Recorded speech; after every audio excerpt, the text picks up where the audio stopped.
ANM ನ್ಯೂಸ್ಗೆ ಸ್ವಾಗತ.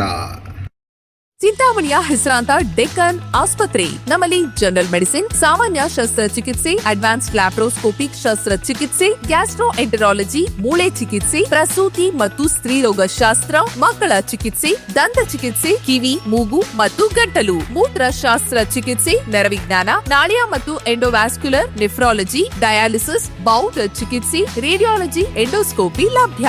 ಸೌಲಭ್ಯಗಳು: general ward, private ward, twin sharing ward, day care, ತುರ್ತು ward, 3 modular OT, step down ICU, ಜೊತೆಗೆ ಪ್ರಮುಖ ವಿಮಾ ಕಂಪನಿಗಳೊಂದಿಗೆ ನಗದು ರಹಿತ ಸೇವೆ ಲಭ್ಯ. ಈಗ ಗೀತಾ ಬಾಲಕೃಷ್ಣ ಮೇಡಮ್ ಅವರು ಹೇಳಿದ್ರು, ಇದು ನಾನು ಅವರ ಒಂದು ಜೈನ್ ವಿಶ್ವವಿದ್ಯಾಲಯಕ್ಕೆ ಒಂದು ಕಾರ್ಯಕ್ರಮದ ನಿಮಿತ್ತವಾದಂಥ ಸಂದರ್ಭದಲ್ಲಿ ಅವರು ಈ ವಿಚಾರ ಹೇಳಿದ್ರು. ಅವರು ಇರ್ಗಂಪಲ್ಲಿ ಹತ್ರ ಒಂದು ಪ್ರಾಯೋಗಿಕವಾಗಿ ಒಂದು ಪ್ರಾರಂಭ ಮಾಡೋಕ್ಕೆ ಪ್ರಯತ್ನ ಪಟ್ಟರು. ಅದು ಉದ್ಘಾಟನೆ ಆಗಿಲ್ಲ. ಅದು ನಾನು ಶಾಸಕನಾಗಿ ಮತ್ತು ಮಂತ್ರಿ ಆಗೋದಕ್ಕಿಂತ ಮುಂಚಿತವಾಗಿ ಅದಾದೇ ರೀತಿ ಗೊಂದಲದಲ್ಲಿತ್ತು. ಕಡೆಗೆ ಅವರು ಈ ಥರ ನಮಗೆ ಸಮಸ್ಯೆ ಆಗಿದೆ ಅಂತ ಹೇಳಿದಾಗ ನಾನು ಅವ್ರಿಗೆ ಜಾಗ ಕೊಡಿಸ್ತೀನಿ ಅಂತ ಹೇಳಿದೆ. ಮೊದಲು ನನಗೆ ಸೂಚಿದ್ದು ಕೈವಾರನೇ. ಆದರೆ ಕಲ್ಲಳ್ಳಿ ದೊಡ್ಡ ಊರು, ಯಾಕೆ ಅಲ್ಲಿ ಮಾಡಬಾರ್ದು ಅಂತ ಹೇಳಿ ಸಂತೆಕಳ್ಳಿಲೆಲ್ಲ ಭಾಳಷ್ಟು ಜನ ಬಡವರಿದ್ದಾರೆ, ಕಾರ್ಮಿಕರು ಭಾಳಷ್ಟು ಜನ ಇದ್ದಾರೆ ಅಂತ ಹೇಳಿ ಸಂತೆಕಳ್ಳಿಯಲ್ಲಿ ಜಾಗ ಹುಡುಕುವಂತ ಒಂದು ಪ್ರಯತ್ನ ಮಾಡಿದ್ವಿ. ಸುಮಾರು ಒಂದು 3-4 ತಿಂಗಳು ಸಮಯ ಬಿಡ್ತಾ ಇತ್ತು ಅಲ್ಲಿ. ಹೌದಲ್ವಾ ಸೆಂಥಿಲ್? ಅದು ಜಾಗ ಇತ್ತು, ಯಾವುದೋ ದೇವಸ್ಥಾನದ ಮಠದ ಹೆಸರಲ್ಲಿತ್ತು. ಅದಕ್ಕೆ ಯಾರು ವಾರಸುದಾರಿರಲಿಲ್ಲ. ಸ್ವಲ್ಪ ನಾವು ಅದನ್ನ ಇಂಥ ಒಂದು ಸಂಸ್ಥೆ ಮುಖಾಂತರ ಮಾಡುವಂಥದ್ದಕ್ಕೆ ನಾಳೆ ಎಲ್ಲ ಮಾಡಿ ಇನ್ಯಾರಾದರೂ ತಕರಾರು ಬಂದ್ಬಿಟ್ರೆ ಮತ್ತೆ ಇದು ಕೇಂದ್ರ ಸರ್ಕಾರದ ಡಿಪಾರ್ಟ್ಮೆಂಟ್ ಆಫ್ ಸೈನ್ಸ್ ಆ್ಯಂಡ್ ಟೆಕ್ನಾಲಜಿಯ ಸಹಯೋಗದೊಂದಿಗೆ ಇದು ಒಂದು ಪ್ರಾಜೆಕ್ಟ್. ಇದು ಅಂದರೆ ಒಂದು ಪ್ರಾಯೋಗಿಕವಾಗಿ ಒಂದು ಹೊಸ ತಂತ್ರಜ್ಞಾನವನ್ನು ಬಳಸ್ಕೊಂಡು, ಇದರಲ್ಲಿ ವಿಶೇಷ ಏನಂದರೆ ಗಾಳಿಯಲ್ಲಿ ಇರ್ತಕ್ಕಂಥ ಒಂದು ಉಷ್ಣಾಂಶವನ್ನು, ತೇವಾಂಶವನ್ನು ಬಳಸ್ಕೊಂಡು, ಇದು ಹಿಂದೆ ಈ ನಮ್ಮ ಮಾಲೂರು ಕೃಷ್ಣಯ್ಯ ಶೆಟ್ಟಿ ಇದ್ರ ಬಗ್ಗೆ ನಮಗೆಲ್ಲ ಮಾಹಿತಿ ಕೊಟ್ಟಿದ್ರು 2008-09. ಅಲ್ಲಿ ಒಂದು ಪ್ರಾಯೋಗಿಕವಾಗಿ ವಿಧಾನಸೌಧದ ಆವರಣದಲ್ಲಿ ಒಳಗಡೆ ಒಂದು ಈ ರೀತಿ ಒಂದು ಮಿಷಿನ್ ಹಾಕ್ಸಿದ್ರು. ಅಂದರೆ ಇಷ್ಟು ದೊಡ್ಡ ಪ್ರಮಾಣದಲ್ಲ, ಸಣ್ಣ ಪ್ರಮಾಣದ್ದು ಒಂದು ಯೂನಿಟ್ ಹಾಕಿದ್ರು. ಒಂದು ಅದಕ್ಕೆ ಒಂದು ಪ್ರಖ್ಯಾತಿ ಆಗಲಿಲ್ಲ, ಅಥವಾ ಅದಕ್ಕೆ ಹೆಚ್ಚು ಅದು ಜನರು ಬಳಕೆ ಮಾಡುವಂಥದ್ದಕ್ಕೆ, ಉಪಯೋಗ ಮಾಡುವಂಥದ್ದಕ್ಕೆ ಅದಕ್ಕೆ ಅವಕಾಶ ಆಗಲಿಲ್ಲ. ನಾನು ಅದನ್ನೇ ಈಗ ಮೇಡಮ್ ಅವ್ರ ಹತ್ರ ಕೇಳ್ತಿದ್ದೆ, ಈ ಥರ ಅವಾಗ ಒಂದು ಹಾಕಿತ್ತು, ಇದಕ್ಕೆ ಏನು ವ್ಯತ್ಯಾಸ ಅಂದಾಗ ಇದರಲ್ಲಿ ಒಂದು ವಿಶೇಷ ಏನಂದರೆ ಅದಕ್ಕೆ ಹೆಚ್ಚು ವಿದ್ಯುತ್ತಿನ ಅವಶ್ಯಕತೆ ಬೇಕಿತ್ತು. ವಿದ್ಯುತ್ ಬಳಕೆ ಜಾಸ್ತಿ ಆಗ್ತಾ ಇತ್ತು. ಮತ್ತು ನಿಮಗೆ ಗೊತ್ತಿದೆ, ಗಾಳಿಯಲ್ಲಿ ಇವತ್ತು ಬಿಸಿಲಾದಂಥ ಸಂದರ್ಭದಲ್ಲಿ ಅಷ್ಟು ನಿಮಗೆ ಹೆಚ್ಚು ಈಲ್ಡ್ ಸಿಗೋದಿಲ್ಲ, ನಿಮಗೆ ತೇವಾಂಶ ಸಿಗೋದಿಲ್ಲ. ಆದರೆ ವಿದ್ಯುತ್ ಮಾತ್ರ ದೊಡ್ಡ ಮಟ್ಟದಲ್ಲಿ ಖರ್ಚಾಗ್ತಾ ಇರ್ತದೆ. ಅಷ್ಟು ಖರ್ಚು ಮಾಡುವಂಥ ವಿದ್ಯುತ್ಗೂ ಅಲ್ಲಿ ಬರುವಂಥ ನೀರಿಗೂ ಇವೆಲ್ಲ ತಾಳೆ ಮಾಡಿದಾಗ ಅದು ವಯಬಲ್ ಅಂತ ಹೇಳ್ತೀವಿ. ಒಂದು ರೀತಿ ನಾವು ಖರ್ಚಿಗಿಂತ ಅಲ್ಲಿ ಬರ್ತಾ ಇರ್ತಕ್ಕಂಥ ಇದು ಕಮ್ಮಿ ಆಗುತ್ತೆ ಅಂತಕ್ಕಂಥದ್ದು ರೀತಿಯಲ್ಲಿ ಅದಿದೆ. ಮತ್ತೆ ಇದು ಗಾಳಿಯಲ್ಲಿ ಇವತ್ತು ಬಹಳಷ್ಟು ಧೂಳು ಮತ್ತೊಂದು ಎಲ್ಲ ಇರ್ತದೆ. ಆ ಗಾಳಿಯನ್ನ ಇದು ಹೇಳ್ಕೊಂಡ ಸಂದರ್ಭದಲ್ಲಿ ಆ ಧೂಳು ಪ್ರಮಾಣ ಮತ್ತು ಇನ್ನೇನೇನು ಗಾಳಿಯಲ್ಲಿ ಇರ್ತಕ್ಕಂಥದ್ದನ್ನ ಅಲ್ಲೇ ಫಿಲ್ಟರ್ ಆಗ್ಬೇಕಾಗುತ್ತೆ, ಅದನ್ನ ಅಲ್ಲೇ ತಡಿಬೇಕಾಗುತ್ತೆ. ತಡೆದು ಅದನ್ನ ತೇವಾಂಶವನ್ನ ನೀರಿನ ಹನಿಗಳಾಗಿ ಬದಲಾವಣೆ ಮಾಡುವಂಥದ್ದು ಆಗ್ಬೇಕಾಗುತ್ತೆ. ಅದರಿಂದ ಈ ಪ್ರಕ್ರಿಯೆಗಳಿಗೆ ಹೊಸದಾಗಿ ಇವರ ಒಂದು ಪ್ರಾಜೆಕ್ಟ್ ರಿಪೋರ್ಟ್ ಇದು. ಇವರ ಇಲಾಖೆ ಬಂದು centre for nano and material science ಅಂತ. ಅಂದರೆ ನ್ಯಾನೋ ಅಂದರೆ ಭಾಳ ಸಣ್ಣ ಸೂಕ್ಷ್ಮವಾಗಿರ್ತಕ್ಕಂಥ ಸೈಜ್. ಅದು ನಾವು ಮೈಕ್ರೋ ಅಂತೀವಿ, ಮೈಕ್ರೋ ಅನ್ನೋದಕ್ಕಿಂತ ನೆಕ್ಸ್ಟ್ ನ್ಯಾನೋ. ಸೊ ಅದರಿಂದ ಅದಕ್ಕಿಂತ ಕಮ್ಮಿ ಇದೆ ಇನ್ನು. ಸೊ ಅದರಿಂದ ಇದೆಯಲ್ಲ, what is next after nano technology? Femto. ಅದರಿಂದ ಈಗ ಬಹಳಷ್ಟು ನಾವು ಮೈಕ್ರೋ ಇರಿಗೇಷನ್ ಅಂತ ಮಾತಾಡ್ತೀವಿ, ಏನೋ ಡ್ರಿಪ್ ಇರಿಗೇಷನ್ಗೆ. ನಂತರ ಈಗ ನ್ಯಾನೋ ಟೆಕ್ನಾಲಜಿ ಅಂತ ಹೇಳಿ ಇವತ್ತು ಪ್ರತಿಯೊಂದು ವಿಚಾರದಲ್ಲೂ ಈಗ ಫೆಮ್ಟೋ ಅಂತ ಹೇಳಿ ನೆಕ್ಸ್ಟ್ ಅದಕ್ಕಿಂತ ಸಣ್ಣ ಪ್ರಮಾಣ, ಕಣ್ಣಿಗೆ ಕಾಣೋದಿಲ್ಲ. ಆ ಥರ ಇವತ್ತು ತಂತ್ರಜ್ಞಾನದಲ್ಲಿ ಬದಲಾವಣೆ ಆಗ್ತಾ ಇದೆ. ಆ ಒಂದು ಇಲಾಖೆ, ಆ ಒಂದು ವಿಭಾಗದಲ್ಲಿ ಅವರು ಪ್ರೊಫೆಸರ್ ಆಗಿ ಪ್ರಾಧ್ಯಾಪಕರಾಗಿ ಅವರು ಕೆಲಸ ಮಾಡ್ತಾ ಇದ್ದಾರೆ. ಅವರು ಇದೊಂದು ಸಂಶೋಧನೆ ರೀತಿಯಲ್ಲಿ ಯಾಕೆ ಈ ವಿದ್ಯುತ್ ಬಳಕೆಯನ್ನು ಕಮ್ಮಿ ಮಾಡಬಾರ್ದು ಅಂತ ಹೇಳಿ ಅವರು ಸೋಲಾರನ್ನು ಬಳಸ್ಕೊಂಡು ಮತ್ತು ಸ್ವಲ್ಪ ಬ್ಯಾಟ್ರಿಗಳ ಮುಖಾಂತರ ಒಂದು ವಿದ್ಯುತ್ತನ್ನು ಶೇಖರಣೆ ಮಾಡಿಕೊಂಡು ಮಾಡುವಂಥದ್ದು. ಯಾಕಂದರೆ ಒಂದು ಎಕರೆ ಏನಕ್ಕೆ ಅಷ್ಟು ಜಾಗ ಅಂತ ಕೇಳಿದಾಗ ಸೋಲಾರ್ ಹಾಕೋಕ್ಕೆ ಬೇಕು ಅಂದರು. ನಾನು ಹೇಳಿದೆ ಸುಮ್ಮನೆ ಅಷ್ಟು ಜಾಗ ಕೊಟ್ಬಿಟ್ರೆ ನಮಗೆ ಸಿಗೋದಿಲ್ಲ ಅಂಥೇಳಿ ನಾವು ಏನು ಸಂತೆಕಂಡಹಳ್ಳಿಯಲ್ಲಿ ಮಾಡುವಂಥದ್ದು ವಿಫಲ ಆಯಿತು. ನೆಕ್ಸ್ಟ್ ನಾನು ಯೋಚನೆ ಮಾಡಿದ್ದು ಕೈವಾರದಲ್ಲಿ ಮಾಡೋಣ ಅಂಥೇಳಿ ಕಡೆಗೆ ಜಾಗ ಇಲ್ಲಿ ಅಂತ ಯೋಚನೆ ಮಾಡಿ ಕಡೆಗೆ ಆಸ್ಪತ್ರೆ ಆವರಣದಲ್ಲಿ ಮಾಡಿದಾಗ ಆಸ್ಪತ್ರೆಗೂ ಬಳಕೆ ಆಗುತ್ತೆ ಅಂಥೇಳಿ ನಾವು ಸರ್ಕಾರಕ್ಕೆ ಪ್ರಸ್ತಾವನೆ ಸಲ್ಲಿಸಿ ಸರ್ಕಾರದಲ್ಲಿ ಇಲಾಖೆಯಲ್ಲಿ ಅನುಮತಿ ಪಡೆಯುವಂಥದ್ದಕ್ಕೆ ಬಹುಶಃ ಒಂದು 6 ತಿಂಗಳ ಸಮಯ ಅದೇ ಆಯಿತು. ಅದಾದ ನಂತರ ಏನಾಯಿತು, ಕಳೆದ ವರ್ಷ ಅವರು ನಾವು ಕೊಟ್ವಿ ಜಾಗ ಎಲ್ಲ ಮಾಡಿಕೊಟ್ವಿ. ಅವಾಗ ಏನು ಹೇಳಿದ್ರು, ಸರ್ ದುಡ್ಡು ವಾಪಸ್ ಹೊಟ್ಟೋಯ್ತು ಸರ್, ಇದು ನೀವು ಬಳಕೆ ಮಾಡಿಲ್ಲ ಅಂತೇಳಿ ಮತ್ತೆ ಮಾರ್ಚ್ ಏಪ್ರಿಲ್ ಆದ್ಮೇಲೆ ದುಡ್ಡು ಕೊಡ್ತಾರೆ ಅಂದರು. ಅದೇ ರೀತಿ 2025-26ನೇ ವರ್ಷದಲ್ಲಿ ಈ ಒಂದು ಕೆಲಸವನ್ನ ಅವರು ಪ್ರಾರಂಭ ಮಾಡಿ ಈಗ 2 ಯೂನಿಟ್ ಹಾಕಿದ್ದಾರೆ. ಇದನ್ನ 2 ಯೂನಿಟ್ ಅಲ್ಲಿ ಈಗ ನಮ್ಮ DH ಅವರು ಹೇಳಿದಾಗೆ ಇದರಲ್ಲಿ ಬಿಸಿ ನೀರು ಮತ್ತು ತಣ್ಣೀರು ಅಂದ್ರೆ ಮಾಮೂಲಿ ನೀರು ಕೊಡುವಂಥದ್ದಿದೆ. ಈಗ ಇದನ್ನ ನಾವು ಆಸ್ಪತ್ರೆಗೆ ಬಳಕೆ ಮಾಡುವಂಥದ್ದಾಗುತ್ತೆ. ಮುಂದೆ ಇನ್ನೊಂದು 3-4 ತಿಂಗಳ ಒಳಗಾಗಿ ಇನ್ನೊಂದು 2 ಯೂನಿಟ್ ಹಾಕ್ತಾರೆ. ಆಗ ಕೇಂದ್ರ ಸರ್ಕಾರದ ಏನು ಮಾಹಿತಿ ಮತ್ತು ನಮ್ಮ ವಿಜ್ಞಾನ ಮತ್ತು ತಂತ್ರಜ್ಞಾನದ ಒಂದು ಇಲಾಖೆಯ ಸಚಿವರು ಬರ್ತಾರೆ ಅಂತೇನು ಹೇಳ್ತಾ ಇದ್ದಾರೆ. ಅವತ್ತು ಇದಕ್ಕೆ ಮತ್ತೊಂದು ಸುತ್ತಿನ ಒಂದು ಉದ್ಘಾಟನೆಯನ್ನ ನಾವು ಮಾಡುವಂಥದ್ದು ಆಗ್ತದೆ ಅಂತಕ್ಕಂಥದ್ದು. ಯಾಕಂದ್ರೆ ಕೇಂದ್ರ ಸರ್ಕಾರದ ಮುಖಾಂತರ 1.78 ಕೋಟಿ ಈ ಒಂದು ಪ್ರಾಜೆಕ್ಟ್ಗೆ ಕೊಟ್ಟಿದ್ದಾರೆ. ಇದು ಅವರಿಗೆ ಒಂದು ಸಂಶೋಧನೆ ಮಾಡುವಂಥದ್ದಕ್ಕೆ ಒಂದು ಕೊಟ್ಟಿರ್ತಕ್ಕಂಥ ಅನುದಾನ. ಅವರು ಕೊಟ್ಟಿರುವಂಥ ಅನುದಾನದಲ್ಲಿ ಇದಾಗಿರ್ತಕ್ಕಂಥದ್ದು. ಆದರೆ ಅದಕ್ಕೆ ಎಲ್ಲ ರೀತಿ ನಾವು ಸಹಕಾರವನ್ನು ಕೊಟ್ಟು ಅವರಿಗೆ ಅವ್ರಿಗೆ ಇಲ್ಲಿ ಮಾಡುವಂಥದ್ದಕ್ಕೆ ಅವಕಾಶವನ್ನು ಮಾಡಿಕೊಟ್ಟಿದ್ದೀವಿ. ಅದರಿಂದ ಇದು ಇವತ್ತು 2,000 ಆದರೆ ಹಾಕೋಕೆ ಬರಲೇಬೇಡಿ, ಇಷ್ಟೆಲ್ಲ ದುಡ್ಡು ಖರ್ಚು ಮಾಡಿ ಜಾಗ ನಾನು ಕೊಡಲ್ಲ ಅಂತ ಹೇಳಿದ್ರು. ಇವಾಗ ನಿಮ್ಗೆ ಗೊತ್ತಿದೆ RO ಪ್ಲಾಂಟ್ಗೆ ಎಷ್ಟು ಜಾಗ ಬೇಕು ಹೇಳಿ? 15 ಅಡಿಗೆ 10 ಅಡಿ ಇದ್ರೆ ಸಾಕು. 10 ಅಡಿಗೆ 15 ಅಡಿ 10ಕ್ಕೂ ಆಗುತ್ತೆ. 10ಕ್ಕೆ 10 ಅಡಿಗೂ ಸ್ವಲ್ಪ ಹೆಚ್ಚು ಕಮ್ಮಿ ಕೂರಿಸ್ಬೋದು. ಆದರೆ ನಾವು ಇಷ್ಟು ಜಾಗ ಕೊಟ್ಟಾಗ ಇದು ಗ್ರಾಮದ ಜನರಿಗೆ ಬಳಕೆ ಆಗಬೇಕು ಅಂತೇಳಿ ಈಗ ಏನು 2 ಯೂನಿಟ್ ಬರ್ತದೆ ಅದರಲ್ಲಿ 2,000 ಲೀಟರ್ ಉತ್ಪಾದನೆ ಆಗುತ್ತೆ. ಈಗ ಇರುವಂಥದ್ದು 2,000 ಲೀಟರ್ ಆಗುತ್ತೆ. ಇದು ಗಂಟೆಗಲ್ಲ, ಇದನ್ನು ಯೋಚನೆ ಮಾಡಿ, ಇದು ಗಂಟೆಗಲ್ಲ. ಅದು ನಮ್ಮ RO ಪ್ಲಾಂಟಲ್ಲಿ ಬರೋದು 1000 ಲೀಟರ್ಸ್ ಪರ್ ಅವರ್ ಅಂತ. ಒಂದು ಗಂಟೆಗೆ 1000 ಲೀಟರ್ ಶುದ್ಧೀಕರಣ ಆಗುತ್ತೆ. ಅದರಲ್ಲಿ ವೇಸ್ಟ್ ಆಗುವಂಥದ್ದು ಎಷ್ಟು ನೀರು? 50% ಮೇಲೆ 50% ಮೇಲೆ ನೀರು ವೇಸ್ಟ್ ಆಗುತ್ತೆ RO ಪ್ಲಾಂಟ್ ಅಲ್ಲಿ. ಇಲ್ಲಿ ಒಂದು ಹನಿನೂ ವೇಸ್ಟ್ ಆಗಲ್ಲ. ವೇಸ್ಟ್ ಆಗುತ್ತೆ ಇದರಲ್ಲಿ ಅಂದ್ರೆ ಇದು ಪೂರ್ತಿ. ಯಾಕಂದ್ರೆ ಅದಕ್ಕೆ ಸ್ವಲ್ಪ ತಡ ಆಗುತ್ತೆ. ಅಷ್ಟು ದೊಡ್ಡ ಪ್ರಮಾಣದಲ್ಲಿ ಅಷ್ಟು ಲೀಟ್ರು ನೀರನ್ನ ಇಲ್ಲಿ ಶುದ್ಧ ನೀರನ್ನ ಇಲ್ಲಿ ಇದು ಮಾಡಬೇಕಾದ್ರೆ ನಿಮಗೆ ಒಂದು ದಿವಸಕ್ಕೆ 2,000 ಲೀಟ್ರು, ಇನ್ನೊಂದು ಆ 2 ಯೂನಿಟ್ ಬಂದ್ರೆ ಇನ್ನೊಂದು 2,000 ಲೀಟರ್ ಆಗುತ್ತೆ. ಅದರಿಂದ ಏನೋ ದೊಡ್ಡದಾಗಿ ಬಹಳ ಬಂದ್ಬಿಡುತ್ತೆ ಅಂತ ಊಹಿಸೋದಲ್ಲ. ಅಂದ್ರೆ ಆ ನೀರಿಗೂ ಈ ನೀರಿಗೂ ಒಂದು ಒಳ್ಳೆ ಬಹಳ ದೊಡ್ಡ ಅಜಗಜಾಂತರ ವ್ಯತ್ಯಾಸ ಇರ್ತದೆ ಅಂತಕ್ಕಂಥದ್ದು ನಮ್ಮ ಪ್ರೊಫೆಸರ್ ಅವರು ಹೇಳ್ತಾ ಇರ್ತಕ್ಕಂಥದ್ದು. ಯಾಕಂದ್ರೆ ಅದರ ಟೆಸ್ಟ್ ರಿಪೋರ್ಟ್ಸ್ ಅವೆಲ್ಲ ಅವ್ರ ಹತ್ರ ಇದೆ, ದಾಖಲೆ ಸಮೇತ ಅವ್ರು ಮಾತಾಡ್ತಾ ಇದ್ದಾರೆ. ಅದರಿಂದ ತಮಗೆ ಗೊತ್ತಿದೆ, ಈಗ ನಮ್ಮ ಕಳೆದ ವರ್ಷ ಜುಲೈ ತಿಂಗಳಲ್ಲಿ ನಾವು ಇಲ್ಲಿ ಸಮುದಾಯ ಆರೋಗ್ಯ ಕೇಂದ್ರ ಮಾಡಬೇಕು ಅಂತ ಹೇಳಿ ಸರ್ಕಾರದಲ್ಲಿ ನಂದಿಯಲ್ಲಿ ನಡೆದಂಥ ಕ್ಯಾಬಿನೆಟ್ ಅಲ್ಲಿ ಅನುಮೋದನೆ ತಗೊಂಡು ಈಗ ಎಲ್ಲ ಪ್ರಕ್ರಿಯೆಗಳಾಗಿದೆ. ಟೆಂಡರ್ ಕರೆದಿದ್ದಾರೆ. 4,56,00,000ಕ್ಕೆ ಟೆಂಡರ್ ಕರೆದಿದ್ದಾರೆ. ಈ ತಿಂಗಳು 13ನೇ ತಾರೀಕು ಲಾಸ್ಟ್ ದಿನ ಇದೆ ಟೆಂಡರ್ ಹಾಕಲಿಕ್ಕೆ.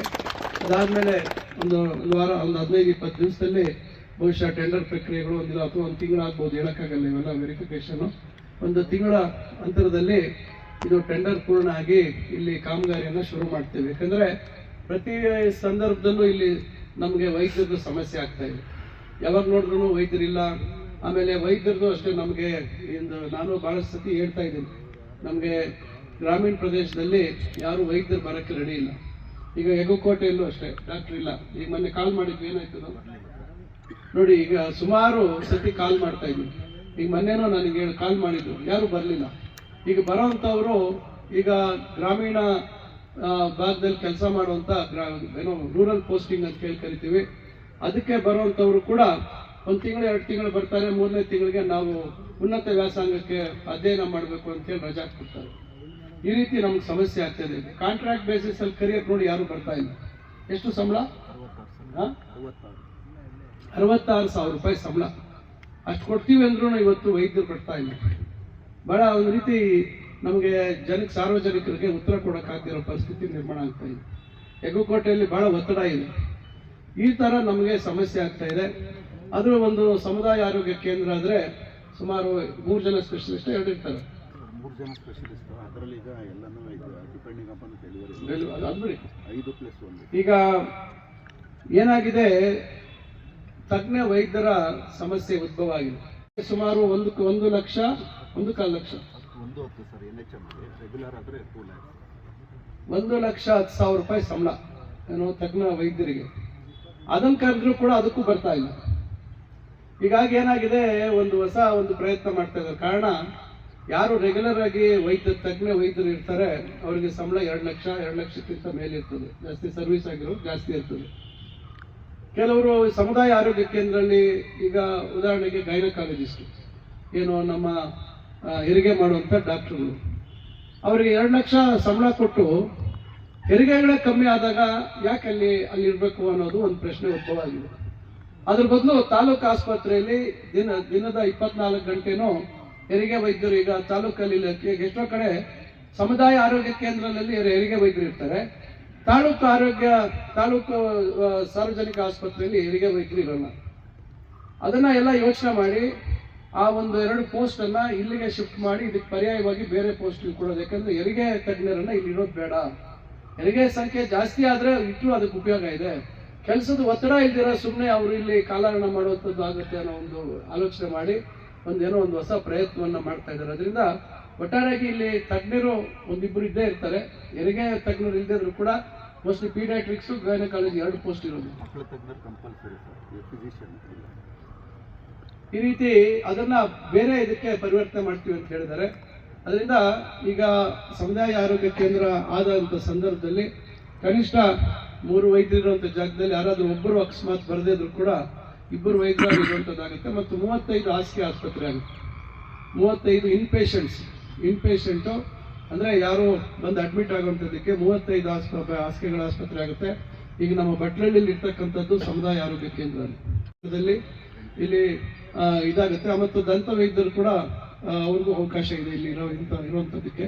ಒಟ್ಟಾರೆಯಾಗಿ ಈ ಭಾಗದ ಬಹುದಿನಗಳ ಒಂದು ಬೇಡಿಕೆ ಇತ್ತು, ಅದನ್ನು ನಾವು ನೆರವೇರಿಸುವಂಥ ಒಂದು ಕೆಲಸವನ್ನು ಮಾಡಿದ್ವಿ. ಇನ್ನು ಉಳಿದಂಗೆ ಹಲವಾರು ಪ್ರಯತ್ನಗಳು ಮಾಡ್ತಾ ಇದ್ದೀವಿ. ರಸ್ತೆ ಅಗಲೀಕರಣ ಮಾಡುವಂಥದ್ದು ಮತ್ತು ಒಂದು ಹುಣಸೇನಹಳ್ಳಿಗೆ ರಸ್ತೆ ಅಭಿವೃದ್ಧಿ ಆಗಬೇಕು, ಅದಕ್ಕೂ ಅನುದಾನವನ್ನು ಕೇಳ್ತಾ ಇದ್ದೀನಿ. ಮತ್ತೆ ತಪೋವನದ ರಸ್ತೆ ಮುಂದಿನ ದಿನಗಳಲ್ಲಿ ಅದನ್ನು ಮಾಡಬೇಕು. ಇನ್ನು ಬೇರೆ ಬೇರೆ ಗ್ರಾಮಗಳನ್ನು ನಾವು ರಸ್ತೆಗಳನ್ನು ಕೇಳಿದ್ದೀವಿ. ಪ್ರಗತಿ ಪಥ ಯೋಜನೆಯಲ್ಲಿ ನಾವು ಈ ಒಂದು ಹೊಸಳ್ಳಿಯಿಂದ ಅಟ್ಟರ್ಗೆ ಹೋಗುವಂಥ ರಸ್ತೆ ಅದನ್ನು ಮಾಡ್ತಾ ಇದ್ದೀವಿ. ಇನ್ನು ಈ ಕಡೆ ಬಹಳಷ್ಟು ರಸ್ತೆಗಳು ಬಹಳಷ್ಟು ಹಾಳಾಗಿದ್ದಾವೆ, ಅವನ್ನೆಲ್ಲ ಒಂದೊಂದೇ ಮಾಡುವಂಥ ಒಂದು ಪ್ರಯತ್ನ ಮಾಡ್ತಾ ಇದ್ದೀವಿ. ಇದ್ರ ಜೊತೆಗೆ ತಮಗೆ ಗೊತ್ತಿದೆ, ಪಂಚಾಯಿತಿ ಆಗಿದೆ, ನಮ್ಮ ಮುನ್ನಣ್ಣಪ್ಪನವರು ಒಂದು ತಕರಾರು ಹೇಳಿದ್ದಾರೆ. ಅದೇನು ಮಾಡೋದು ಗೊತ್ತಿಲ್ಲ.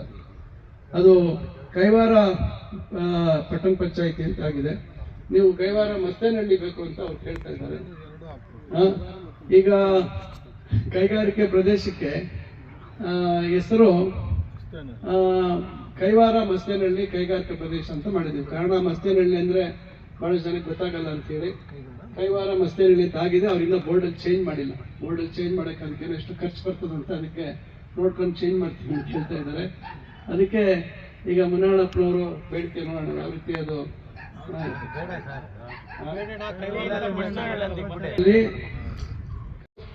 ನಾವು 2.5 ವರ್ಷದಲ್ಲಿ ಸಮಸ್ಯೆಗಳನ್ನ ಪರಿಹಾರ ಮಾಡುವಂತ ಕೆಲಸ ಮಾಡಿದ್ವಿ.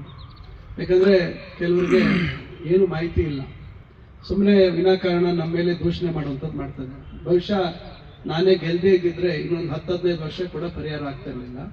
ಕೈಗಾರಿಕೆಗಳು ಕೂಡ ಅಲ್ಲಿ ಬರ್ತಾ ಇರಲಿಲ್ಲ. ಅದನ್ನ ಯೋಚನೆ ಮಾಡ್ತೀವಿ. ಕಡೆಗೆ 10 ವರ್ಷದಲ್ಲಿ ವಿದ್ಯುತ್ ವ್ಯವಸ್ಥೆ ಮಾಡುವಂತ ಸಬ್ಸ್ಟೇಷನ್ ಕೊಡುವಂತ ವ್ಯವಸ್ಥೆ ಮಾಡಿದ್ವಿ. ಈಗ ಕೈಗಾರಿಕೆಗಳಿಗೆ ಭೂಮಿ ಮಂಜೂರಾಗಿತ್ತು, ಆದ್ರೆ ರೈತರು ಅಲ್ಲಿ ಯಾರಿಗೂ ಕೈಗಾರಿಕೆ ಸ್ಥಾಪನೆ ಮಾಡಕ್ ಬಿಟ್ಲಿಲ್ಲ.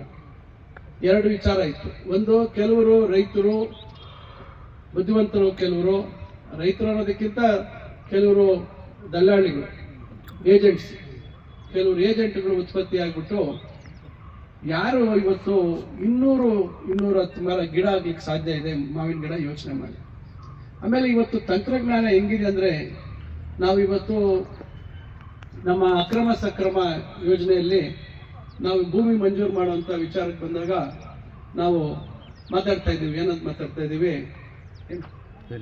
ಮಾಡುವಂತ ವಿಚಾರದಲ್ಲಿ ನಾವು 15-20 ವರ್ಷದ್ದು ಆ ಭೂಮಿ ಚಿತ್ರ ತಗೊಳ್ತಾ ಇದ್ದೀವಿ, ಸ್ಯಾಟಲೈಟ್ ಇಮೇಜ್ ತಗೊಳ್ತಾ ಇದ್ದೀವಿ.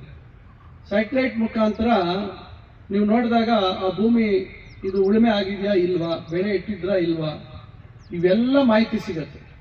ಅಂಥದ್ರಲ್ಲಿ ಇಲ್ಲಿ 200 ಗಿಡ ಇತ್ತಾ ಇಲ್ವಾ ಅಂತ ಸಿಗಲ್ಲ ಸೀನಪ್ಪನ, ಸಿಗಲ್ವಾ ವೆಂಕಟೇಶ್? ಇದೆಲ್ಲ ಮಾಡ್ಕೊಂಡು ಏನ್ ಮಾಡಿದ್ದಾರೆ, ಹಿಂದೆ ಯಾರು ಕೇಳೋರ್ಗಿಲ್ವಲ್ಲ, ಅವ್ರದೇ ದರ್ಬಾರು, ಅವ್ರದೇ ಇದು, ಅವರು ಇಷ್ಟ ಬಂದಂಗೆ ಅದನ್ನ 200 ಗಿಡಗಳಿಗೆ ಅಧಿಕಾರಿಗಳು ಕೆಲವು ಶಾಮೀಲಾಗಿ ಅದನ್ನ ಸರ್ಕಾರಕ್ಕೆ ಮೋಸ ಮಾಡುವಂತ ಕೆಲಸವನ್ನ ಮಾಡಿದ್ರು. ಅದನ್ನೇ ನಮಗೂ ಮಾಡಿ ಅಂದ್ರೆ ಯೋಚನೆ ಮಾಡಿ, ನೀವು ಸರ್ಕಾರದ ಮೇಲೆ ಎಷ್ಟು ಹೊರೆ ಆಗುತ್ತೆ, ಏನಾಗುತ್ತೆ ಅನ್ನೋದನ್ನ ಯೋಚನೆ ಮಾಡಿ.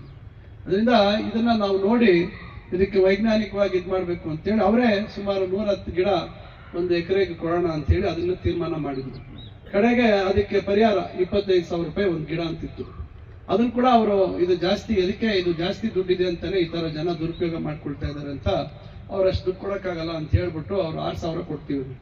ನಾನು ಗಲಾಟೆ ಮಾಡಿ ಇಲ್ಲ 6,000 ಆಗೋದಿಲ್ಲ, ಕನಿಷ್ಠ 10,000 ಕೊಡ್ಬೇಕು ಅಂತ ನಾನು ಒತ್ತಾಯ ಮಾಡಿ 10,000 ಅದಕ್ಕೆ ಮಾಡಿಸಿದ್ರು. ಈಗ ರೈತರಿಗೆ ಏನು 25,000 ಇದ್ದಾಗ 200 ಗಿಡ ಇದ್ದಾಗ 25,000 × 200 ಲೆಕ್ಕ ಹಾಕಿ, ಆಮೇಲೆ ಎಷ್ಟು ಅವ್ರು ಇಸ್ಕೊಳ್ತಾ ಇದ್ರು ಅಂತ ಲೆಕ್ಕ ಹಾಕಿ. ಯಾರು ಇದನ್ನ ಗಿಡಗಳು ಖಮ್ಮಿಂದನೋ ರಾಜಮಂಡ್ರಿಯಿಂದನೋ ಗಿಡಗಳು ತಂದು ಉಡಿಸ್ತಿದ್ರಲ್ಲ, ಅದ್ಯಾರು ಕೊಂಗನಹಳ್ಳಿಯವರು, ಇನ್ಯಾವ ಊರಿನವರು ಯಾರ್ಯಾರು ಏಜೆಂಟ್ಗಳಿದ್ರು, ಇವರೆಲ್ಲ ಉಣಿಸ್ತಾ ಇದ್ರು. ಅವ್ರು ರೈತರ ಕಡೆಗೆ ಎಷ್ಟು ದುಡ್ಡು ಕೊಡ್ತಾ ಇದ್ರು ಯೋಚನೆ ಮಾಡಿ. ಅವೆಲ್ಲ ನೀವು ಕಳೆದು ಲೆಕ್ಕ ಹಾಕಿದಾಗ ಇವತ್ತು ನಾವೇನ್ ಕೊಡ್ತಾ ಇದೀವಿ, ಬಹುಶಃ 1 ಲಕ್ಷ ಹೆಚ್ಚು ಕಮ್ಮಿ ಅಷ್ಟೇ ಬರ್ತಾ ಇದೆ. ಯಾರಿಗೂ ಕೊಡಂಗಿಲ್ಲ, ಏನೋ ಪರ್ಸೆಂಟೇಜ್ ಕೊಡಂಗಿಲ್ಲ, ಯಾರಿಗೂ ಇದು ಕೂಡ ಬೇರೆ ರೀತಿ ಖರ್ಚಿಲ್ಲ. ಈಗ ಅದನ್ನ ಕೊಡುವಂಥದ್ದಕ್ಕೆ ಇವತ್ತು 20 ಕೋಟಿ ರೂಪಾಯಿ ಮಂಜೂರು ಮಾಡಿಸಿದ್ದೀವಿ.